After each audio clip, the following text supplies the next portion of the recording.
ദൈവത്തിരുനാമം മഹത്വപ്പെടുമാറാകട്ടെ. എൻ്റെ പേര് സോന. ഞാൻ വരുന്നത് ഇടുക്കി അടിമാലിയിൽ നിന്നാണ്. ഞാനിവിടെ ആദ്യമായിട്ട് വന്ന് ഉടമ്പടി എടുക്കുന്നത് 2022 നവംബർ 3-ാം തീയതിയാണ്. അപ്പോൾ ഞാനിവിടെ ഉടമ്പടി എടുക്കാൻ വന്ന ടൈമിൽ ഞാൻ MSc ഫൈനൽ ഇയർ പഠിക്കുമായിരുന്നു. ഫുഡ് ടെക്നോളജി എന്ന് പറഞ്ഞൊരു കോഴ്സാണ് ഞാൻ പഠിച്ചുകൊണ്ടിരുന്നത്. അപ്പോൾ ബേസിക്കലി ഞാൻ ഭയങ്കര ടെൻഷനുള്ളൊരു വ്യക്തിയായിരുന്നു. ചെറിയ കാര്യങ്ങൾക്ക് വരെ ഭയങ്കരമായിട്ട് ഞാൻ ടെൻഷൻ അടിച്ചുകൊണ്ടിരിക്കുമായിരുന്നു. അപ്പോൾ ഞാൻ ഈ പഠിച്ചുകൊണ്ടിരിക്കുന്ന ടൈമിൽ തന്നെ എല്ലാവരും ചോദിക്കും, ഇത് പഠിച്ചിട്ട് വല്ല കാര്യമുണ്ടോ, ജോലി ആവാറായില്ല, ഇങ്ങനെയൊക്കെ ഓരോന്ന് പറയുമ്പോൾ എനിക്ക് ടെൻഷൻ കൂടി വരികയാണ് ചെയ്തുകൊണ്ടിരുന്നത്. അപ്പോൾ ഞാൻ ഇവിടെ വന്ന് ഉടമ്പടി എടുക്കാൻ നേരത്തെ ഞാൻ നിയോഗത്തിൽ വെച്ച ആദ്യത്തെ കാര്യം തന്നെ ജോലിയുടെ കാര്യമായിരുന്നു. അപ്പോൾ പഠിച്ചിറങ്ങുമ്പോൾ തന്നെ നല്ലൊരു ജോലി തരണമേ എന്ന് പറഞ്ഞാണ് ഞാൻ നിയോഗത്തിൽ വെച്ചിരുന്നത്. അങ്ങനെ ഞാൻ യൂട്യൂബിൽ സാക്ഷ്യങ്ങളൊക്കെ ഒരുപാട് കാണുമായിരുന്നു. അപ്പോൾ അതിലൂടെയാണ് ഡേറ്റ് ഇട്ട് പ്രാർത്ഥിക്കുന്ന ഒരു സാക്ഷ്യങ്ങൾ ഞാൻ കണ്ടുകൊണ്ടിരുന്നത്. അപ്പോൾ എന്താണ് അതെന്ന് എനിക്ക് അറിയത്തില്ലായിരുന്നു. അപ്പോൾ ഞാൻ ഇങ്ങനെ കുറേ സാക്ഷ്യങ്ങൾ കണ്ട് എനിക്ക് പിന്നെ മനസ്സിലായി എങ്ങനെയാണ് ഡേറ്റ് ഇട്ട് പ്രാർത്ഥിക്കേണ്ട കാര്യങ്ങളൊക്കെ. അപ്പോൾ ഞാനങ്ങനെ ഓഗസ്റ്റ് 15 എന്നുള്ളൊരു ഡേറ്റ് ഇട്ട് പ്രാർത്ഥിച്ചു.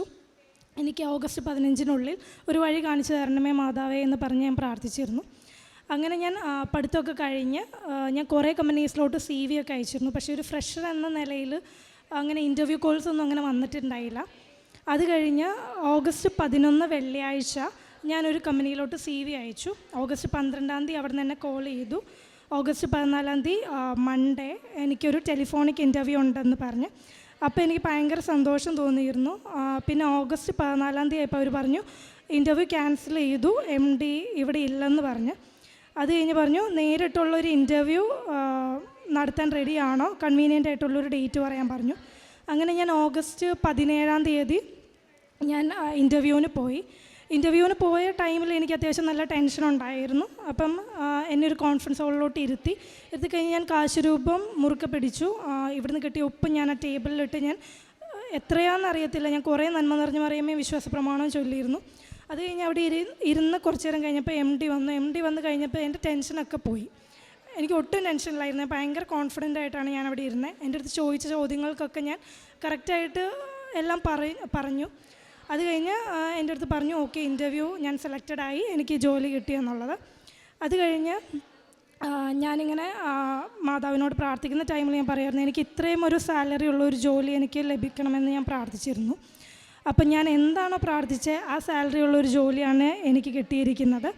അമ്മ മാതാവിനും തിരുക്കുമാരനും കോടാനുകോടി നന്ദി ഞാൻ പറയുന്നു.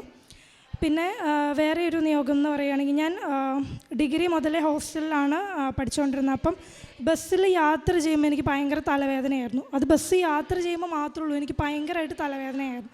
അപ്പം വീട്ടിലൊക്കെ പോകുമ്പോഴാണെങ്കിലും ബസ്സിൽ യാത്ര ചെയ്യുമ്പോൾ എനിക്ക് ഒട്ടും ഇഷ്ടമല്ലായിരുന്നു, എനിക്ക് ഭയങ്കര ബുദ്ധിമുട്ടായിരുന്നു. അപ്പം ഞാൻ നിയോഗത്തിൽ അത് വെച്ചിരുന്നു. അപ്പം എന്നാണ് അതെനിക്ക് മാറിയെന്ന് എനിക്കറിയത്തില്ല. എനിക്കിപ്പോൾ ബസ് യാത്ര ചെയ്യുമ്പോൾ ഒന്നും ഒരു പ്രശ്നമില്ല, ഒരു കുഴപ്പമില്ല എനിക്ക്. ഇപ്പം ഞാൻ ബസ്സിലിപ്പോൾ ലോങ് ഡിസ്റ്റൻസ് ആണെങ്കിലും ഇപ്പോൾ 1 മണിക്കൂർ യാത്ര ചെയ്യും ഒരു പ്രശ്നമില്ല, എനിക്ക് തലവേദനയൊക്കെ പൂർണ്ണമായിട്ട് മാറി. പിന്നെ ഞാൻ നിയോഗത്തിൽ വെക്കാത്ത ഒരു കാര്യം ഉണ്ടായിരുന്നു. എൻ്റെ 2 ഫ്രണ്ട്സ് അവർ ഇൻ്റർവ്യൂവിന് പോകുന്ന നേരത്ത് അവർക്കും നല്ല പേടിയുണ്ടായിരുന്നു. അപ്പോൾ ഞാൻ പ്രത്യക്ഷീകരണ പ്രാർത്ഥന അവർക്ക് അയച്ചു കൊടുത്ത് അവരോട് പ്രാർത്ഥിക്കാൻ പറഞ്ഞു. അവർക്കും ഇൻ്റർവ്യൂ പാസ്സായി നല്ല ജോലി കിട്ടി. പിന്നെ എൻ്റെ ആത്മീയ ജീവിതത്തെക്കുറിച്ച് പറയുകയാണെങ്കിൽ ഞാൻ മുടങ്ങാതെ ബൈബിൾ വായനയും പ്രാർത്ഥനയും ചൊല്ലുന്നുണ്ടായിരുന്നു. കൂടാണ്ട് ഞാൻ ഇവിടെ വന്ന ഉടമ്പടി ഫസ്റ്റ് ടൈം പുതുക്കിയ ശേഷം എനിക്ക് ഭയങ്കര ഒരു ആഗ്രഹം ഉണ്ടായിരുന്നു കൊന്ത ചൊല്ലണമെന്ന്. അപ്പം ഞാനൊരു ജാക്കബൈറ്റാണ്, എനിക്ക് കൊന്ത എങ്ങനെയാണ് ഒന്നും എനിക്കറിയില്ലായിരുന്നു. അപ്പം ഞാൻ എൻ്റെ ഒരു ഫ്രണ്ടിൻ്റെ അടുത്ത് ചോദിച്ച് ഇതെങ്ങനെയാണെന്ന് ഞാൻ പഠിച്ചു. അപ്പോൾ അന്ന് മുതൽ ഇന്ന് വരെ ഞാൻ കൊന്ത നിർത്താണ്ട് ചൊല്ലുന്നുണ്ട്. എനിക്ക് ഒരു ദിവസം പോലും കൊന്ത ചൊല്ലാണ്ടിരിക്കാൻ പറ്റത്തില്ല.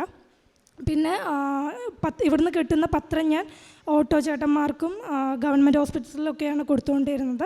കൂടാണ്ട് ഗവൺമെൻറ് ഹോസ്പിറ്റലിൽ രോഗികൾക്ക് ഫുഡൊക്കെ മേടിച്ചു കൊടുക്കുമായിരുന്നു. ഇവിടുത്തെ ഉടമ്പടി ധ്യാനത്തിൽ യൂട്യൂബ് വഴി പങ്കെടുക്കുമായിരുന്നു. അമ്മ മാതാവും തിരുക്കുമാരനും തന്ന അനുഗ്രഹങ്ങൾക്ക് കോടാനുകൂടി നന്ദി പറയുന്നു. വിശ്വസിച്ചാൽ നീ ദൈവത്തിൻ്റെ മഹത്വം കാണും എന്നുള്ള ഒരു വാക്യം എൻ്റെ ജീവിതത്തിലൂടെ ഞാൻ അനുഭവിച്ചതാണ്. അതുകൊണ്ട് നിങ്ങളും വിശ്വാസത്തോടെ ഉടമ്പടിയിൽ നിൽക്കുകയാണെങ്കിൽ നിങ്ങളെയും ദൈവം അനുഗ്രഹിക്കും. നന്ദി. ഞാൻ നിന്നെ ഉപദേശിക്കാം, നീ നടക്കേണ്ട വഴി കാണിച്ചു തരാം. ഞാൻ നിൻ്റെ മേൽ ദൃഷ്ടി ഉറപ്പിച്ച് നിന്നെ ഉപദേശിക്കാം. 32-ാം സങ്കീർത്തനം 8-ാം തിരുവചനമാണ്. എങ്ങനെയാണ് തൻ്റെ പഠനം കഴിഞ്ഞ ഉടനെ തന്നെ അതായത് ആ കോഴ്സ് എടുത്ത് പഠിക്കുമ്പോൾ ആ കോഴ്സ് അത്രയ്ക്ക് ആ കോഴ്സ് കഴിഞ്ഞാൽ ഉടനെ ഒരു ജോലി ലഭിക്കുമോ, അങ്ങനെയൊക്കെ പലരും ചോദിച്ച ഒരു സാഹചര്യത്തിൽ ആകെ ടെൻഷനായി. കോഴ്സ് കഴിഞ്ഞ ഉടനെ തന്നെ തനിക്കൊരു ജോലി, അതായിരുന്നു ഈ മകളുടെ നിയോഗം. അങ്ങനെ ആ കോഴ്സ് കഴിഞ്ഞ ഉടനെ ജോലിയും അതും താൻ ഡേറ്റ് ഇട്ട് പ്രാർത്ഥിക്കുന്നു, ഒരു സാലറി അമ്മയോട് പറയുന്നു എന്നാണ് നാം കേട്ടത്. അതേ സംഖ്യ, അതേ സാലറിയിൽ തന്നെ ഈ മകൾക്ക് നല്ല ഒരു ജോലിയാണ് ലഭിക്കുന്നത്. തനിക്ക് കൂടെ ഉണ്ടായിരുന്ന തലവേദന, ബസ്സിലൊട്ടും യാത്ര ചെയ്യാൻ സാധിക്കാത്ത അവസ്ഥ, അതൊക്കെ എങ്ങനെയാണ് ഉടമ്പടി നേർച്ച വസ്തുക്കളിലൂടെ ഉടമ്പടി എടുക്കുന്നത് മൂലം മാറുന്നതെന്നും പിന്നീട് തൻ്റെ ആത്മീയ ജീവിതത്തിലുണ്ടായ വളർച്ച, ഒരു യാക്കോബിറ്റ് വിഭാഗത്തിൽപ്പെട്ട മകളാണ്. മാതാവിനെക്കുറിച്ചോ അല്ലെങ്കിൽ ജപമാല അതൊന്നും അത്രയ്ക്ക് ഒരു പരിചയവും ഇല്ലാതിരുന്ന ഒരു അവസ്ഥയിൽ നിന്ന് ഇന്ന് ജപമാല ചൊല്ലാതിരിക്കാൻ പറ്റാത്ത ഒരവസ്ഥയിലേക്ക് ഈ മകള് ദൈവസ്നേഹത്താൽ നിറഞ്ഞു മാറിയിരിക്കുകയാണ്. യൂത്തായിട്ടുള്ള കുട്ടികളൊക്കെ അങ്ങനെ തങ്ങളുടെ ജീവിതത്തിൽ അവർക്ക് വരുന്ന മാറ്റം, ഉടമ്പടി എങ്ങനെയാണ് അവരെ പുതിയ ഒരു ദൈവാനുഭവത്തിലേക്കും പുതിയ വ്യക്തികളുമാക്കി മാറ്റുന്നതെന്നാണ് നമുക്ക് കേൾക്കുവാനും കാണുവാനുമൊക്കെ കഴിയുന്നത്.